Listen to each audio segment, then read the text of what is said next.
We bought this 2 years ago as a dilapidated, rundown pair of semis with huge potential. And today it's 9 luxury flats, including a penthouse suite, which is over £1 million. Welcome to Muswell Hill, North London. £6 million worth of luxury real estate, designed, built and finished by us, XP Property.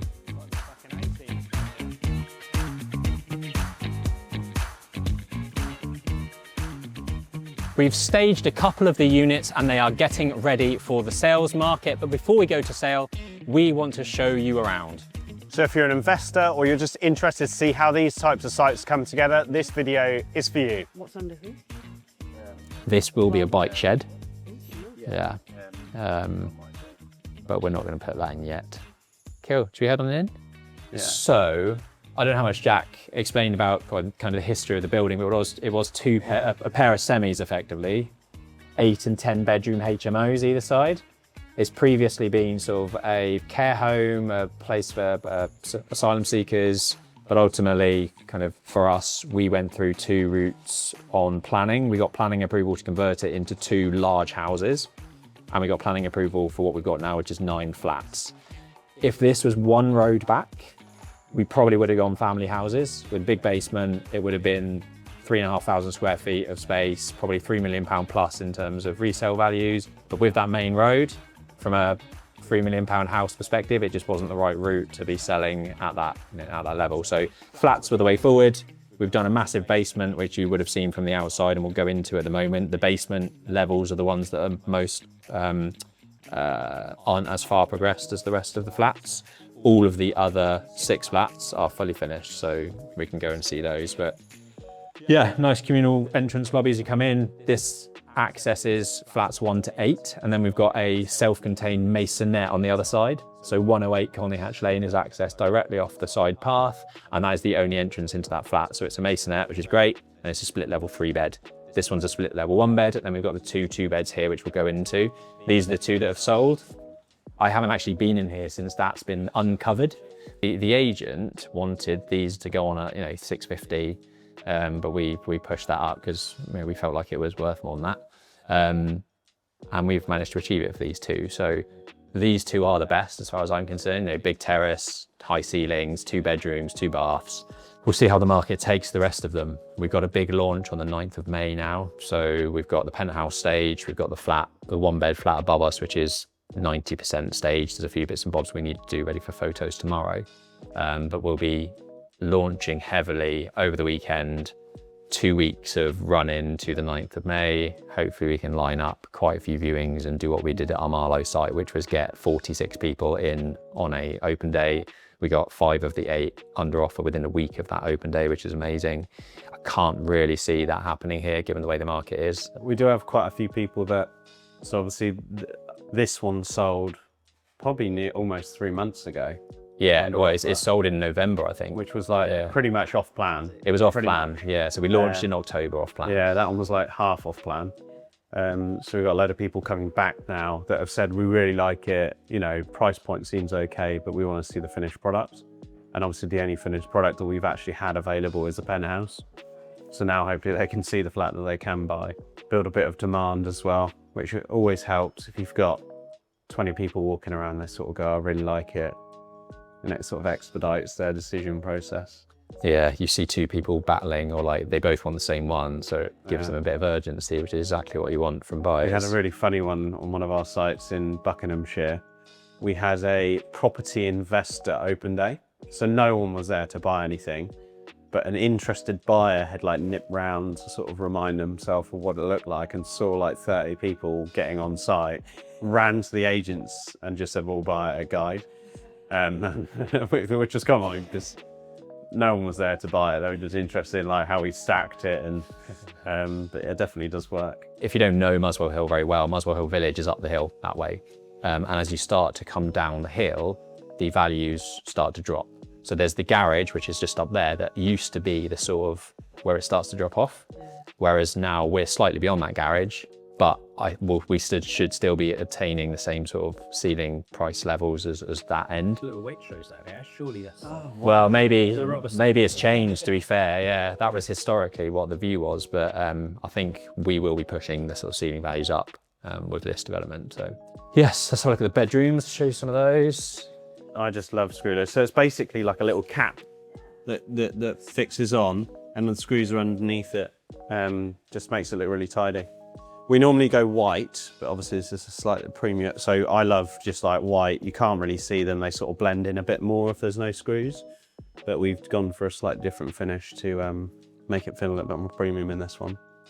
This is the highest spec we've done out of everything we're doing. And then we've got home automation systems in all of the larger units, which is basically where they can control their home from an iPad. So this is the principal suite. We've got Luso fittings and Mandarin stone tiling. All looks really, really smart. First time I've actually seen this one fully finished, so yeah, looking good. So this one was sold at guide, about 685 grand, which is great. Walk-in wardrobe is massive. Investor buyers, what yield are they? 6.5. Really? Yeah. Gross. Yeah. Yeah, it's sold as like Oxford Okay. because it's only 10 minutes from There's Oxford. always the market quality is. Yeah. But yeah, we actually instructed an online agent who pitched to sell all the units.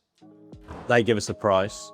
We battled them with a few of the price points where like actually the delta between your yield value and bricks and mortar is too much. We then lock in that price. They then obviously do their campaigns off plan. And the goal was the day we PC, all of the sites sold, but they've actually only managed to sell 7 on yield-based valuations.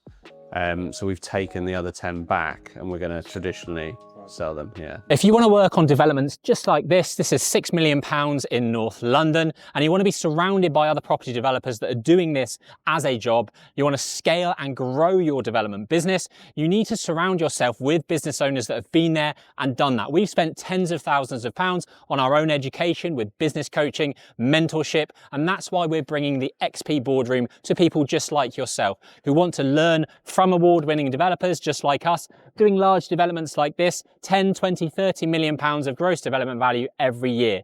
If you want to be part of that group, there'll be a link down below to learn more about it, where you can get deals funded, deal clinic, hot seat coaching, goals and achievements that we hold you accountable to. Click on the link below. We'd love to have you on board. The new cohort of our XP Boardroom has just opened. This flat is on for 425. The one beds to the rear are on for 500. The 2 beds were sold for 665, 675, 685. Penthouse has just been dropped from 1.1 million to 1 million. The split level 3 bed is going on at I think 950. The split level 1 bed is going on for 525, maybe 550. We hope to achieve somewhere around 6 million. The project's taken too long. It's cost too much. The market has not been kind over the last 2.5 years, so we just want to get out of this site and move on to the next one. It looks great, but it's been a challenging site. What? No. No, I mean, that would be lovely, but no. No. If we get out of this with a margin, we'd have done well. This is the reality of property development, especially at the moment. It's hard. Let's go and have a look at the rear 1 beds, because they're we'll go in the one that's staged actually. Now that is a nice little table. How much was this unit? 500 grand.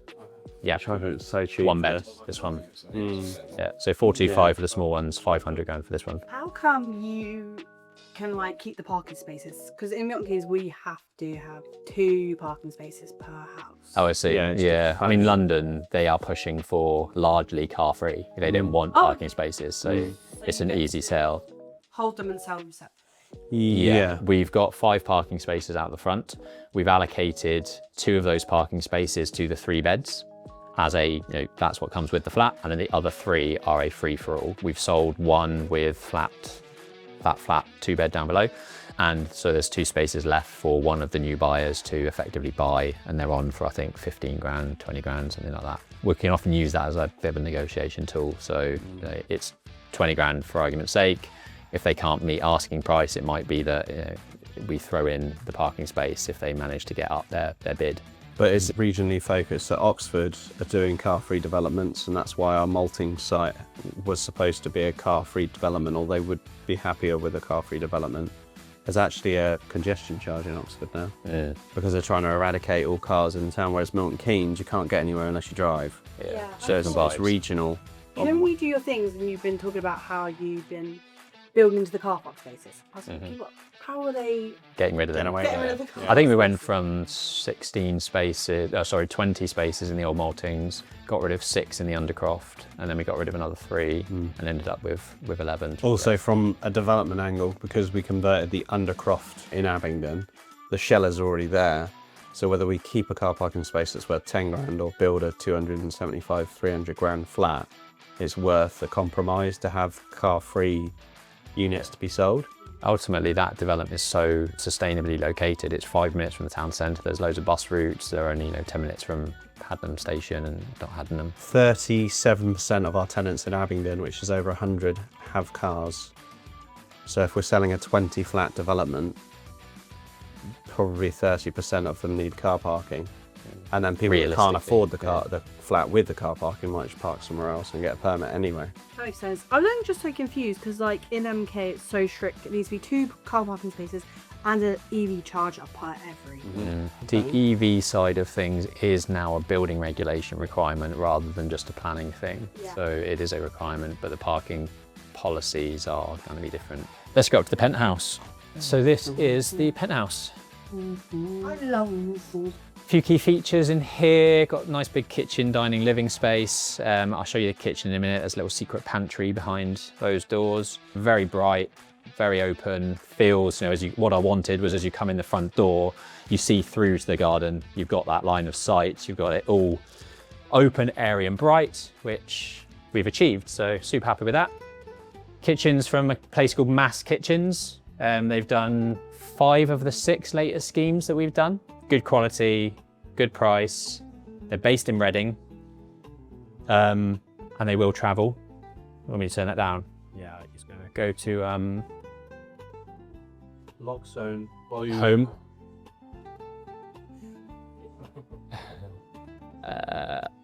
Yeah, that's the one. Nice. Got a nice waterfall edge on the stone finish, which I love. And then the secret pantry door into here. So you've got loads of storage in there. You've got your washing machine, pantry, boiler. As a 3-bedroom flat, you want as much storage as possible. And this really wasn't enough as far as I was concerned. So having that, making use of that space was a good idea. And then these are the light switches. So all of the rooms have these. These can have separate controls on them as well. So if I can cycle through those modes that I've just talked about. So cycling through kitchen, living room, all of them.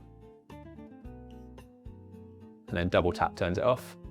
And then all the corners can have different settings. So if I knew that I wanted my mood lighting on with these 2, I could just press, it's not set up at the moment. No, I can customize how this works basically, but I can just touch some of the corners and they can have different modes. If I touch the top left, for example, it might bring up my audio. If I touch the top right, it might be my mood setting for lighting. And then double tap just turns everything off. So not only do you have that in every room, you have app on your phone to, if I forget to turn the lights off, I can just go onto my app and just select everything off. So very funky. I think it was a cost upgrade, but I feel like it's the sort of thing that sets us apart from what everyone else is doing. I'll take you to the bathroom where some of the different lighting features that we've factored in are also on show. In a lot of our schemes now, we put in low-level LED lighting. So you can see it down below so that at night time, when you're getting up and needing a wee, you don't want to turn on all of the lights and be blinded. So this has an LED strip behind the vanity, which is at a 40% brightness, isn't going to blind you when you get up. And then you have the main lighting as well that you can turn on above. So again, these have settings that you can control via the LockSong technology. So 1 tap will be everything on, 2 taps will be fully bright, and then the 3rd tap will be just the LED lighting, and then double tap to turn off. So everything is fully controlled via the sort of central motherboard, basically. It's cool. It's like a hotel in here. Yeah, I mean, that's the sort of feel you want, right? From a show flat and well, any development really. Yeah, this is my favorite kitchen living space with the bay windows, crystal doors, yeah, high ceilings. I love the front doors. Thank you very much, guys. Yeah, same. Let us know that. Thank you. Cheers. I will. If you got value from this video and want to learn more about property developments like this, business ownership, entrepreneurship, then you're in the right place. Make sure to subscribe down below and stay tuned for our next video.